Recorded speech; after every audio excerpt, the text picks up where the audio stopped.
தஞ்சாவூர் பேருந்து நிலையம் அருகே உணவகத்தில் வைத்து 9 பேர் கொண்ட கும்பல் வியாபாரியிடமிருந்து 6 கிலோ 200 கிராம் நகைகளை பையுடன் திருடிச் செல்லும் வீடியோ காட்சி வெளியாகி இருக்கிறது.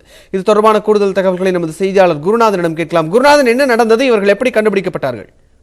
விஷ்ணு, சென்னையை சேர்ந்த மொத்த நகை வியாபாரி மணி என்பவர் நேற்று தஞ்சை, கும்பகோணம், பட்டுக்கோட்டை உள்ளிட்ட பகுதிகளில் சில்லறை விற்பனைக்காக வந்து அங்கு உள்ள பகுதியில் உள்ள கடைகளுக்கு நகைகளை விற்பனை செய்துவிட்டு மீதமுள்ள நகை மற்றும் விற்பனை செய்ததற்கான பணம் ஆகியவுடன் சென்னை திரும்புவதற்காக புறப்பட்டுள்ளார். அப்போது இரவு 8 மணி போல் தஞ்சை பழைய பேருந்து நிலையம் அருகே உள்ள பிரபல தனியார் உணவகத்தில் வந்து உணவு அருந்துவதற்காக அவர் சென்றுள்ளார். அப்போது உணவிற்கு பணம் எடுப்பதற்காக தனது நகைப்பையை கீழே வைத்துவிட்டு பணத்தை செலுத்திவிட்டு மீண்டும் கீழே பார்த்தபோது அவரது நகைப்பையை காணவில்லை. இதனால் அதிர்ச்சி அடைந்து கடை முழுவதும் அவர் தேடிய போது நகைப்பையை காணவில்லை. இந்நிலை உடனடியாக தஞ்சை மேற்கு காவல் நிலையத்தில் இது குறித்து புகார் அளித்தார். புகாரின் அடிப்படையில் உடனடியாக சம்பவ இடத்திற்கு சென்ற காவல்துறையினர் அங்கு பொருத்தப்பட்டிருந்த சிசிடிவி கேமராக்களை ஆய்வு செய்த போது அவர் ஒவ்வொரு நகை கடைகளையும் சென்று நகை விற்பனை செய்யும் போது அவரை தொடர்ந்து ஒரே நிறத்தில் சட்டை அணிந்த 9 பேர் கொண்ட மர்ம கும்பல் அவரை தொடர்ந்து வந்தது தெரிய வந்தது. இதனையடுத்து உணவகத்தில் அவர் உணவு வாங்கும் போது அவரை சுற்றி அந்த 9 பேரும் நின்றிருப்பதும் தெரிய வந்தது.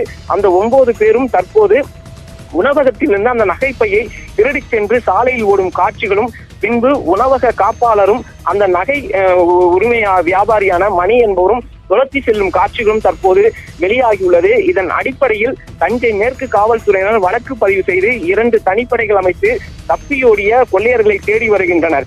முதற்கட்ட விசாரணையில் அவர்கள் அந்த உணவகத்திலிருந்து 100 மீட்டர் தூரத்தில் ஒரு ஆட்டோவில் ஏறி சென்றது தெரிய வந்தது. இதனடுத்து அந்த ஆட்டோ ஓட்டுநரை பிடித்து தற்போது காவல்துறை விசாரித்ததில் அவர்கள் பெரிய கோயில் அருகே உள்ள வாகன நிறுத்தத்தில் இறங்கி வேறு காரில் மாறி சென்றதாகவும் தற்போது காவல்துறை விசாரணையில் தெரிய வந்துள்ளது. அதாவது இதன் மொத்த நகையின் மதிப்பு 6 கிலோ 200 கிராம் என்றும் மேலும் விற்பனை செய்த நகையின் பணம் ரொக்கம் 14 லட்சம் இருந்ததும் தெரிய வந்துள்ளது. விஷ்ணு, அதாவது தஞ்சை ஜன நடமாட்டம் அதிகம் உள்ள பேருந்து நிலையத்தில் 6 கிலோ நகை வந்து கொள்ளையடிக்க நடைபெற்ற சம்பவம் தஞ்சை மக்களிடையே மிகப்பெரிய அதிர்ச்சியை ஏற்படுத்தியுள்ளது. விஷ்ணு, 6 கிலோ தங்கம், 14 லட்சம் ரூபாய் பணம் கொள்ளையடிக்கப்பட்டிருக்கிறது. இது குறித்து போலீசார் தொடர்ந்து விசாரணை மேற்கொண்டு குற்றவாளிகளை பிடிக்க தேடி வருகிறார்கள். இது குறித்த கூடுதல் தகவல்களை நமது செய்தியாளர் குருநாதன் வழங்க கேட்டோம். நன்றி குருநாதன், உங்களுடைய தகவல்களுக்கு.